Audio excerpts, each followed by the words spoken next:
The phone lines. Let me hit the phone lines and get to speak to our brother all the way in Kenya who has joined us on the show today to give us a rundown on what really is happening in Kenya regarding the ban in place placed on Kenya. We have Nashon Owano. Of course, he's a Kenyan sports journalist and he's on with us. Thank you very much, Owano, for your time with us here in Ghana on Starr FM.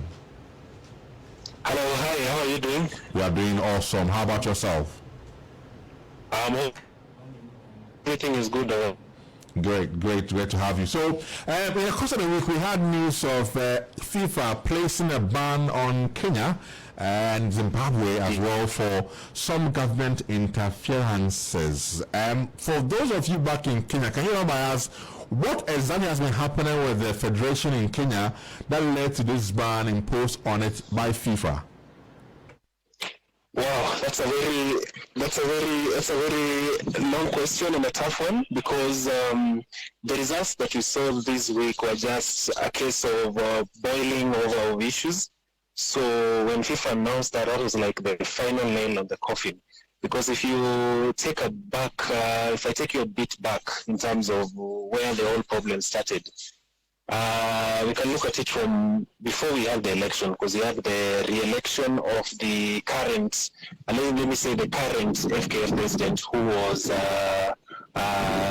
removed from office and FKF caretaker committee appointed. So at the backdrop of that, when just before the elections, there were questions in terms of how the whole election was going to be conducted. Actually, it was halted 2 times before we had the final elections.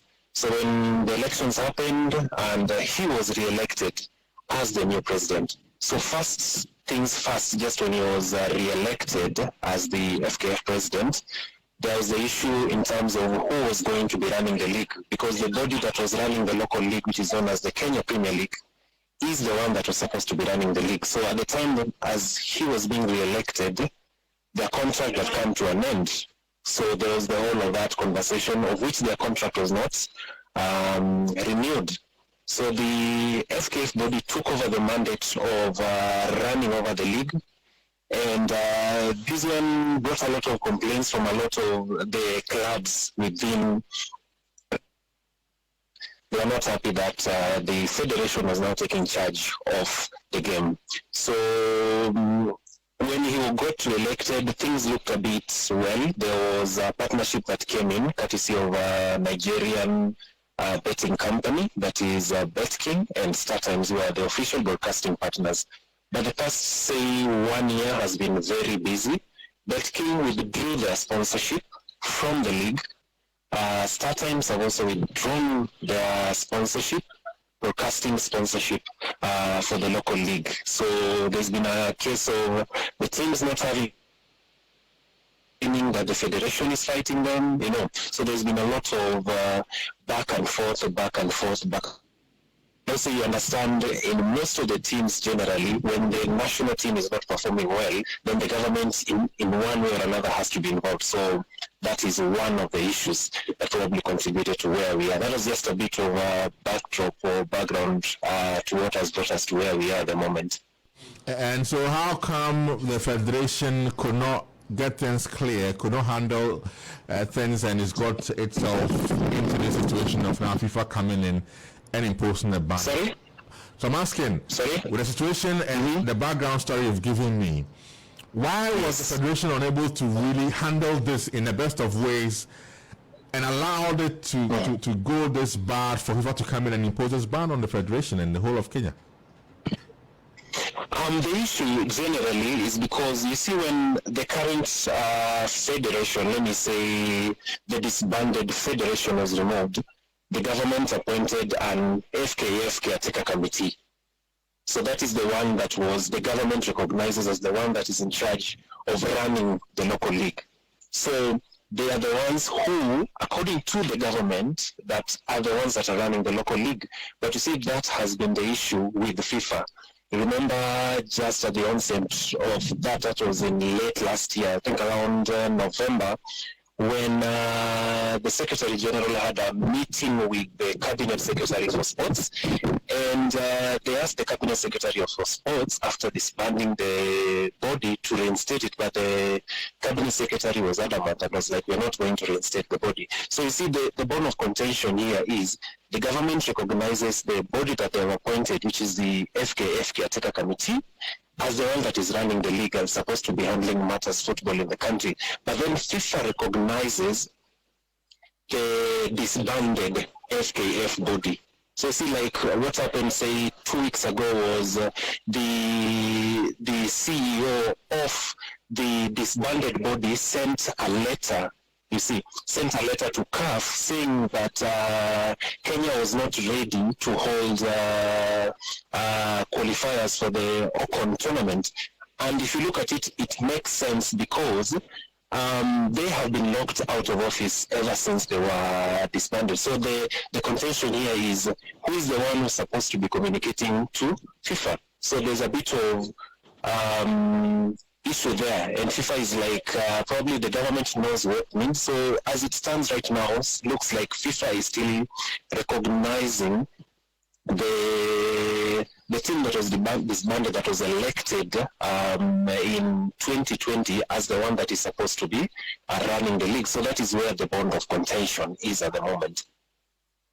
Okay, I get it much better now. So the government appointed a body and disbanded a federation that was supposed to be in charge of the Kenyan football and the league. Yes, okay. And also just to add a bit of this. I was having a conversation with somebody on my channel, that is Sidechat with Nation, and we are talking about how are things going to be, going forward. Because if you look at the people who have been appointed, who were appointed to the FKF Caretaker Committee, some of them were people who were running against the chairman who was re-elected. So the question is it they're seeing that there's something fishy going on there? Because you see, if you're contesting an election to be the FKF president and you are not elected, and then part of the members of the caretaker committee appointed by the government are people who are running against the disbanded FKF president, so there's that Polish there as well. Okay, so after the ban by FIFA, what has been the action in Kenya from the government side and also the football people out there in Kenya? What are they doing to ensure they can get things right and to get themselves together and again back by FIFA? Yeah, so right now, let me just start with how the general feeling is at the moment. The conversation has been, because people are also a bit split in terms of which side to be, because in as much as people are not welcoming the FIFA ban, people are like, we'd rather have that ban so that as a country we can have a way forward, So probably the best thing to do at this moment for the interest of football in the country is the government probably having the time to talk to see how they can reinstate the disbanded body, which is something that they're not willing to do, But as FIFA said in that declaration, Kenya knows what to do. So the way is way clear. We know what needs to be done, but neither of the bodies are willing to get into that direction so that this whole issue is sorted out for once and for all.